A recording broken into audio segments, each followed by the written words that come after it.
Hello everyone, ഇന്ന് നമ്മൾ discuss ചെയ്യാൻ പോകുന്നത് BGC 113 ബ്ലോക്ക് 2 പ്ലേ ആയ ദ ഗുഡ് വുമൻ ഓഫ് ജെഷാൻ, അതായത് ബെർത്തോൾട്ട് ബ്രെത്തിൻ്റെ ഗുഡ് വുമൻ ഓഫ് ജെഷാൻ എന്ന പ്ലേ ആണ് ഇന്ന് ഡിസ്കസ് ചെയ്യുന്നത്. അപ്പോൾ പ്ലേ ഡിസ്കസ് ചെയ്യുന്നതിന് മുമ്പ് നമുക്ക് ഇതെന്ത് ടൈപ്പ് പ്ലേ ആണെന്ന് അറിഞ്ഞിരിക്കാം. The good woman of Szechwan is an epic theatre play written by Bertolt Brecht in 1943. Unlike traditional plays that try to make the audience emotionally involved, this play encourages the audience to think critically about society. Brecht wanted people to question poverty, capitalism, morality and justice rather than simply sympathize with the characters. അതായത് good woman of ജെഷാൻ എന്ന് പറയുന്നത് ഒരു EPIC theatre play ആണ്. ബാക്കിയുള്ള പ്ലേസിനെ വെച്ച് നോക്കുമ്പം emotionally connect ആവാനല്ല writer ശ്രമിക്കുന്നത്. ഈ പ്ലേയിലൂടെ റൈറ്റർ ഓഡിയൻസിനെ എൻകറേജ് ചെയ്യാണ്. എന്തിന്? ക്രിട്ടിക്കലായിട്ട് തിങ്ക് ചെയ്യാൻ, നമ്മൾ ജീവിക്കുന്ന സമൂഹത്തെക്കുറിച്ച് ക്രിട്ടിക്കലായിട്ട് ചിന്തിക്കാൻ വേണ്ടിയാണ് ഇദ്ദേഹത്തിൻ്റെ പ്ലേസ് എൻകറേജ് ചെയ്യുന്നത്. അതായത് അയാൾക്ക് വേണ്ടത് സമൂഹത്തിലുള്ള poverty, capitalism, morality, justice,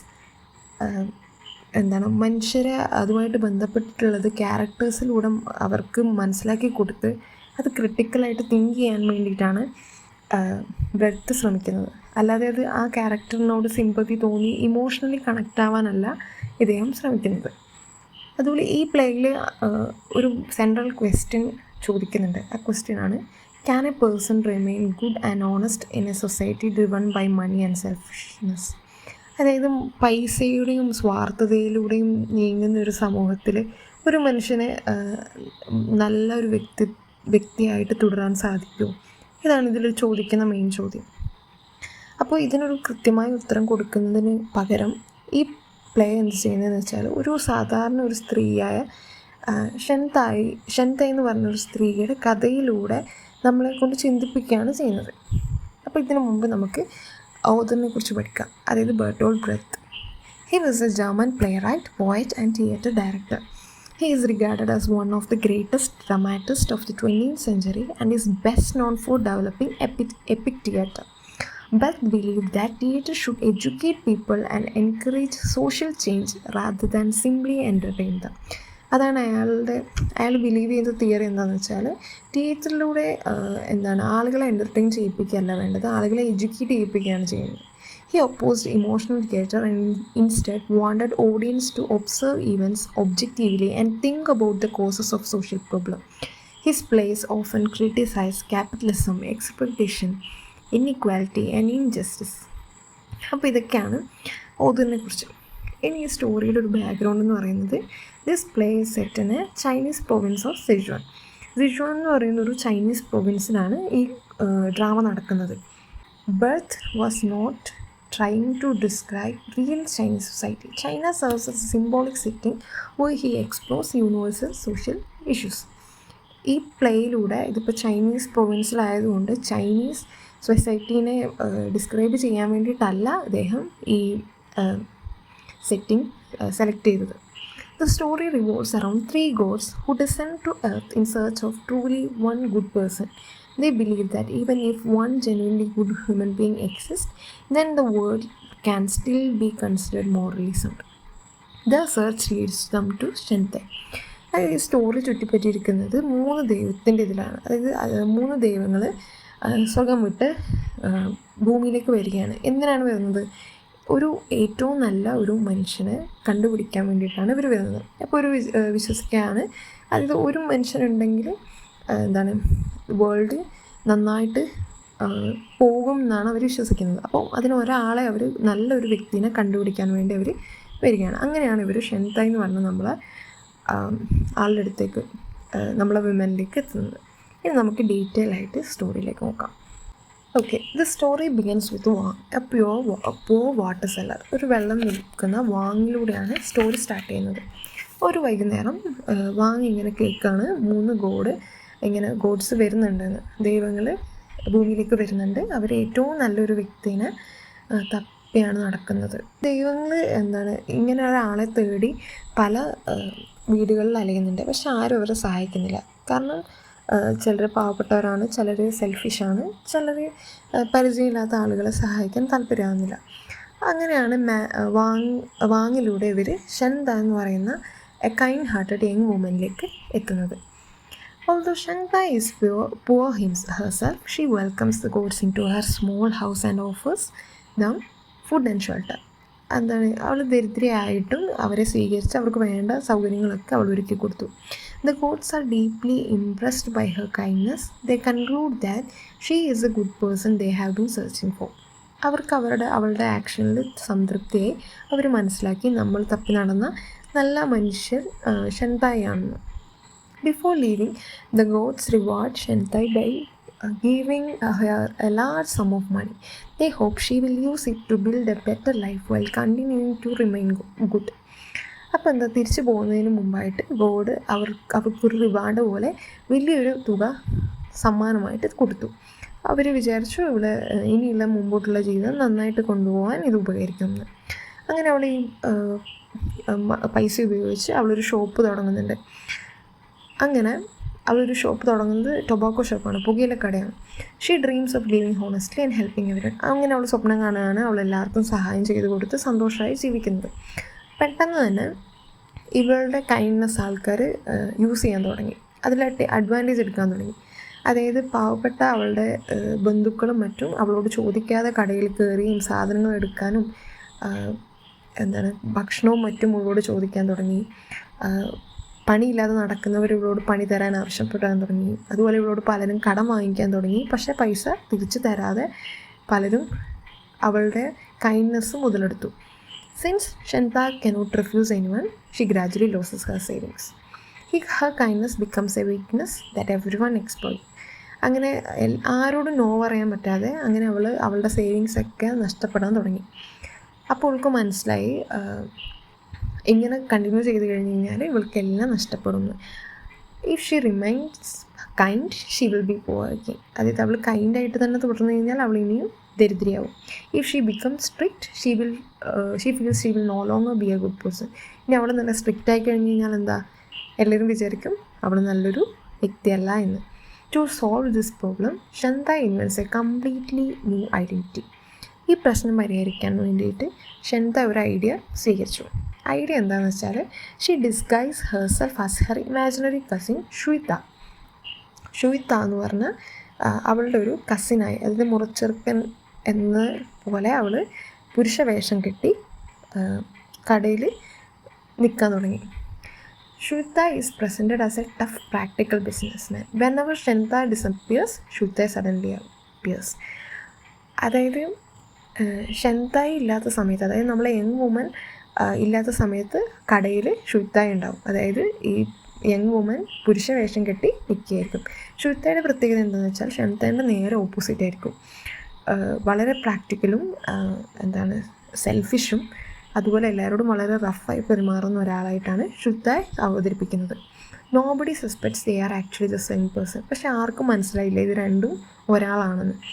as Shweta, Shanta become completely different. He throws lazy relatives out of the shop. He refuses to lend money. He demands repayment of debt.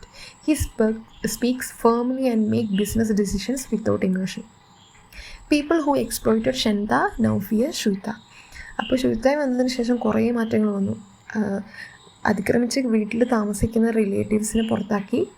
അതുപോലെ പൈസ കടം ചോദിക്കുന്നവർക്ക് കൊടുക്കാതിരിക്കാൻ തുടങ്ങി. കൊടുത്തവരോട് തിരിച്ച് പൈസ അടക്കാൻ ആവശ്യപ്പെടാൻ തുടങ്ങി. അതുപോലെ എന്ത് കാര്യങ്ങളും ഇമോഷൻസ് ഇല്ലാതെ ബിസിനസ് ഡിസിഷൻസ് എടുക്കാൻ പറ്റി. അങ്ങനെ ഷെൻതാനെ അഡ്വാൻറ്റേജ് എടുത്തവരെല്ലാം ഷുയിത്താനെ പേടിക്കാൻ തുടങ്ങി. അങ്ങനെ അവരുടെ ബിസിനസ് സക്സസ്ഫുള്ളായി. Whenever Shen Te wanted to help her, she appears herself. ഇനി ആരെങ്കിലും സിൻസിയറായിട്ട് സഹായിക്കേണ്ട അവസരങ്ങൾ വരുമ്പോൾ ഷെൻത യങ് വുമനായിട്ട് അവരുടെ മുമ്പിൽ വരും.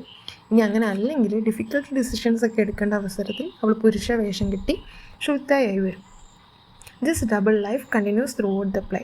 During this time Shen Te meets Yang Sun. ഇതിൻ്റെ ഇടയ്ക്ക് യാങ്സുൻ എന്നുള്ള ഒരു ചെറുപ്പക്കാരനെ കാണുന്നുണ്ട്. സ്റ്റോറിയിൽ പറയുന്നത് അവനെ ആത്മഹത്യയിൽ നിന്ന് രക്ഷിക്കുന്നത് ഷെൻതായാണ്. അപ്പോൾ അതൊരു ജോലിയില്ലാത്തൊരു പൈലറ്റായിരുന്നു. അപ്പം he has lost hope because he cannot find work. അപ്പോൾ അവനെല്ലാ പ്രതീക്ഷകളും നഷ്ടപ്പെട്ട് അവന് ജോലി കണ്ടുപിടിക്കാൻ കഴിയാത്തതുകൊണ്ട് പ്രതീക്ഷകൾ നഷ്ടപ്പെട്ട് ഇരിക്കുകയാണ്. But Shen Te falls in love with him almost immediately. പക്ഷെ പെട്ടെന്ന് തന്നെ നമ്മുടെ യങ് യാങ് സുനെ അങ്ങ് ഇഷ്ടപ്പെട്ടു. Yang Sun realizes she has money. Instead of loving her sincerely he mainly sees her as a way to solve his financial problem. പക്ഷേ Yang Sun എന്താണ്, അവളുടെ പൈസയെ മനസ്സിലാക്കി അവൾക്ക് പൈസ ഉണ്ടെന്ന് പറഞ്ഞ് അങ്ങനെ അവളെ മുതലെടുക്കാൻ വേണ്ടി, അവൻ്റെ ഫിനാൻഷ്യൽ പ്രശ്നങ്ങളൊക്കെ പരിഹരിക്കാൻ വേണ്ടി അവളെ ഉപയോഗിച്ചു. He persuaded Shen Te to sell her shop so he can buy a job as pilot. അവൻ പലപ്പോഴും അവളെ നിർബന്ധിക്കുമായിരുന്നു ആ കട വിൽക്കാൻ വേണ്ടി. Although Wang notices Yang Sun's selfishness, Shantai refuses to believe it because she loves him. അപ്പം നമ്മൾ ആദ്യം പറഞ്ഞൊരു വാട്ടർ സെല്ലറില്ലേ വാങ്, ഗോഡിനെ ഷെൻതായിൻ്റെ അടുത്തേക്ക് എത്തിച്ച് അദ്ദേഹം ഇവൻ്റെ പ്രവൃത്തികൾ കണ്ട് മനസ്സിലാക്കുന്നുണ്ട്. പക്ഷേ ഷെൻതായിന് ഇത് പറഞ്ഞിട്ട് ഇങ്ങനെയും ഷെൻതായ് ബിലീവ് ചെയ്യുന്നില്ല. കാരണം ഷെൻതായ് ആത്മാർത്ഥമായിട്ടാണ് അവനെ സ്നേഹിക്കുന്നത്. She even agrees to marry him. അങ്ങനെ അവനെ കല്യാണം കഴിക്കാൻ വരെ ഇവൾ സമ്മതിക്കുന്നു. Before the wedding Yang Sun again pressures Shen Te to give him money. അങ്ങനെ കല്യാണത്തിന് മുമ്പ് യാങ് സുൻ ഇങ്ങനെ നിരന്തരമായി പൈസ തരുന്നതിന് വേണ്ടി അവളെ പ്രഷർ ചെയ്യിപ്പിക്കും. അപ്പോൾ അവൾക്കൊരു ഡിസിഷൻ എടുക്കാൻ പറ്റത്തില്ല. അപ്പോൾ ഷെൻതായ് ഡിസപ്പിയറായി ഷൂത്ത വരും. അങ്ങനെ പൈസ കൊടുക്കാൻ വേണ്ടി പറ്റില്ല എന്ന് പറയുന്നു. അങ്ങനെ പൈസ കിട്ടാത്തത് കൊണ്ട് യാങ് സുൻ അങ്ങനെ വെഡ്ഡിങ് ക്യാൻസൽ ചെയ്ത് പോകുന്നു. Later Shen Te discovers that she is pregnant. പിന്നീട് അവൾ മനസ്സിലാക്കുന്ന അവൾ പ്രഗ്നൻ്റ് ആണെന്നും ആൻഡ് അവൾ മനസ്സിലാക്കുന്ന അവൾക്ക് ഇപ്പോൾ അവളെക്കുറിച്ച് മാത്രം ചിന്തിച്ചാൽ പോരാ, also about her unborn child. She decided she must earn enough money to provide a secure future. അങ്ങനെ ഷെൻതായ്ക്ക് മനസ്സിലായി ഇനി ഒറ്റയ്ക്കല്ല, ഇനിയൊരു കുട്ടിയുണ്ട്. അപ്പോൾ നല്ലൊരു ഫ്യൂച്ചർ സെക്യൂർ ചെയ്യണമെങ്കിൽ നന്നായിട്ട് അധ്വാനിക്കണം. അങ്ങനെ ഷൂത്തായി വരും. അങ്ങനെ Shui Ta becomes more than active than ever. അപ്പോൾ മുമ്പത്തേനേക്കാൾ ആക്റ്റീവായി അവരുടെ പുകയില ടൊബാക്കോ ബിസിനസ് ഒരു സക്സസ്ഫുൾ ഫാക്ടറി ആയിട്ട് എക്സ്പാൻഡ് ചെയ്യും. അതുവഴി കുറേ പാവപ്പെട്ടവർക്ക് ജോലി കിട്ടുകയും അങ്ങനെ ബിസിനസ് നല്ല സ്ട്രിക്റ്റ് ആയിട്ട് തന്നെ ഷൂത്തായുടെ നേതൃത്വത്തിൽ പോകും. Workers complain that Shui Ta is harsh and lacks compassion. Meanwhile Shen Te appears less and less frequently. അപ്പോൾ വർക്കേഴ്സിന് ഇത് നന്നായിട്ട് നടന്നു പോകാൻ ഷൂത്തായി തന്നെ വേണം. കാരണം she is very harsh and take important decisions. അപ്പോൾ ഷൂത്തായി ഭയങ്കര ഹാർഷാണ് വർക്കേഴ്സ് എപ്പോഴും പരാതി പറയുമായിരുന്നു. അങ്ങനെ ഷെൻതായി നമ്മളെ യങ് വുമൻ വളരെ കുറച്ച് മാത്രം പ്രത്യക്ഷമാവാൻ തുടങ്ങി. എപ്പോഴും ഷൂത്തായി ആയിരിക്കും ആളുകളുടെ മുമ്പിൽ കൂടുതലും കാണുക. അങ്ങനെ ആയപ്പോൾ ആളുകൾക്ക് സംശയം ഉണ്ടാവാൻ തുടങ്ങി. People were wondering where she has gone. അങ്ങനെ പറഞ്ഞ് അവളെക്കുറിച്ച് പറഞ്ഞ് റൂമേഴ്സ് പരന്ന് ഈ ഷൂത്തായി എന്ന് പറയുന്ന ആൾ, അതായത് ഇവരെ മുമ്പിൽ പുരുഷവേഷം കിട്ടിയ ഷൂത്തായി ഷെൻതായിനെ പൈസയ്ക്ക് വേണ്ടി ഈ സമ്പത്ത് നേടിയെടുക്കാൻ വേണ്ടി കൊന്നു കളഞ്ഞു എന്നുള്ള റൂമേഴ്സ് എത്തി. അങ്ങനെ പോലീസ് ഇൻവെസ്റ്റിഗേഷൻ വരുന്നു. Shui Ta is arrested and brought before a court. അങ്ങനെ അവൾ കോടതി മുമ്പാകെ എത്തുന്നു. ഭാഗ്യമെന്നോണം അവിടെ ആ കോർട്ടിൽ ജഡ്ജസ് ആയിട്ട് ഇരിക്കുന്നത് നമ്മുടെ ആദ്യത്തെ 3 ദൈവങ്ങളായിരുന്നു. During the trial Shui Ta finally can no longer continue the deception. അങ്ങനെ ട്രയലിൻ്റെ ടൈമിൽ അങ്ങനെ ഷൂത്തായി റിവീൽ ചെയ്യുകയാണ്, അതായത് ഷെൻത തന്നെയാണ് ഞാൻ ഷെൻതായും സെയിം ആളാണെന്ന് റിവീൽ ചെയ്യാണ്. She says she truly wanted to remain good, but whenever she acted kindly, people exploited her generosity. അപ്പോൾ എക്സ്പ്ലെയിൻ ചെയ്യുന്നുണ്ട്, എനിക്ക് ആളുകളെ സഹായിച്ച് നല്ലൊരു വ്യക്തിയെ തുടർന്ന് തന്നെ ഉണ്ടായിരുന്നു, പക്ഷേ അങ്ങനെ ചെയ്തപ്പോൾ പലരും എന്നെ മുതലെടുത്തു. Only be becoming a hard hearted Shui Ta could she survive. അപ്പോൾ അവൾക്ക് മനസ്സിലായി ഒരു ഹാർട്ട് ഹേർട്ടഡായ ഷൂത്തായിനെ പോലെ നിന്നാലേ ഇവിടെ സർവൈവ് ചെയ്യാൻ പറ്റുള്ളൂ. അങ്ങനെ അവൾ ദൈവത്തോടൊരു സിമ്പിളായ ഒരു ചോദ്യം ചോദിക്കുകയാണ്. അങ്ങനെയാണ് ഈ സ്റ്റോറി ഉണ്ടാവുന്നത്. How can anyone remain good in a world where survival requires selfishness. അതായത് നിലനിൽപ്പിന് സ്വാർത്ഥത ആവശ്യമാണെങ്കിൽ എങ്ങനെയാണ് ഒരാൾക്ക് ഈ ലോകത്ത് നല്ല ആളായിട്ട് ജീവിക്കാൻ കഴിയാണ്? The gods are deeply uncomfortable. ദൈവത്തിന് ഈ ചോദ്യം കേട്ടിട്ട് ഒന്നും പറയാനില്ല, ഇതിന് ഉത്തരം പറയാനില്ല. They avoid giving a real answer. They simply tell Shen Te to continue being good and insist that everything will work out. എല്ലാം ശരിയാവുമെന്ന് ഷെൻതനോട് അവർ പറയാണ്. അങ്ങനെ അവർ ഭൂമി വിട്ട് പോവുകയാണ്. The play ends without resolving Shen Te's problem. ഷെൻതൻ്റെ പ്രശ്നം എന്താണെന്ന് സോൾവ് ചെയ്യാണ്ടാണ് ഈ പ്ലേ എൻഡ് ചെയ്യുന്നത്. അങ്ങനെ കണ്ടിരിക്കുന്ന ഓഡിയൻസും സെയിം ക്വസ്റ്റ്യനിലാണ് എൻഡ് ചെയ്യുന്നത്. അതായത് can goodness survive in unfair society. ഒരു അൺഫെയർ ആയിട്ടുള്ള ഒന്നും ഈക്വൽ അല്ലാതെ എല്ലാം അൺഫെയർ ആയ ഒരു സൊസൈറ്റിയിൽ നല്ലത് നിലനിൽക്കുമോ, നന്മ നിലനിൽക്കുമോ എന്നുള്ളൊരു ചോദ്യമാണ് ചോദിക്കുന്നത്. Brecht deliberately refuses to provide a happy ending. അയാൾ ഒരു ഹാപ്പി എൻഡിങ് കൊടുക്കാതെ അയാൾക്ക് ഓഡിയൻസിൽ നിന്ന് ആണ് വേണ്ടത്, എങ്ങനെയാണ് സൊസൈറ്റി ഇതിനെ ചേഞ്ച് ചെയ്യേണ്ടതെന്ന് ക്യാരക്ടേഴ്സിലൂടെയല്ല, കാണുന്ന ഓഡിയൻസിലൂടെയാണ് അയാൾ ആളുകളോട് ചിന്തിക്കാൻ പറയുന്നത്. അപ്പോൾ എന്താണ് ഈ എൻഡിങ് കൊണ്ട് ഉദ്ദേശിക്കുന്നത്? Unlike traditional dramas, the good woman of session has N open ending. Shantai never finds a perfect solution. The god failed to solve the problem. The conflict between kindness and survival remain unsolved. Breath's message is that the problem is not the individual, it is the society itself. As long as poverty, exploitation and inequality exist, it is almost impossible for a person to remain completely good without suffering. അപ്പോൾ breath എന്ത് മെസ്സേജാണ് ഇതിലൂടെ തരുന്നത്? ഇതിൽ അദ്ദേഹം പറയുന്നത് ഇത് ഒരു വ്യക്തിയുടെ പ്രശ്നമല്ല, ഇതൊരു സൊസൈറ്റീൻ്റെ പ്രശ്നമാണ്. അതായത് സൊസൈറ്റിയിൽ എത്ര കാലം ഈ പട്ടിണിയും എക്സ്പ്ലോയിറ്റേഷനും ഇൻഇക്വാലിറ്റിയൊക്കെ നിലനിൽക്കുന്നു, അത്രയും കാലം അത് തീരുന്നിടത്തോളം മനുഷ്യന് നല്ലൊരു വ്യക്തിയായിട്ട് ജീവിക്കാൻ കഴിയില്ല. കാരണം സർവൈവ് ചെയ്യണമെങ്കിൽ നമ്മളും സെൽഫിഷായേ പറ്റൂ. ഇതാണ് ഇതിൻ്റെ സെൻട്രൽ തീം ഓഫ് ദ. അപ്പോൾ ഇതാണ് മെയിനായിട്ടുള്ളത്. ഇതിൽ ഞാൻ വീഡിയോയിൽ കുറച്ച് തീംസും മേജർ ക്യാരക്ടേഴ്സിനെയൊക്കെ ആഡ് ചെയ്തിട്ടുണ്ട്. അപ്പോൾ അതുകൂടി ഒന്ന് വായിച്ചു നോക്കുക. എന്തെങ്കിലും ഡൗട്ട്സ് ഉണ്ടെങ്കിൽ കമൻറ്റ് ചെയ്യാം. Thank you.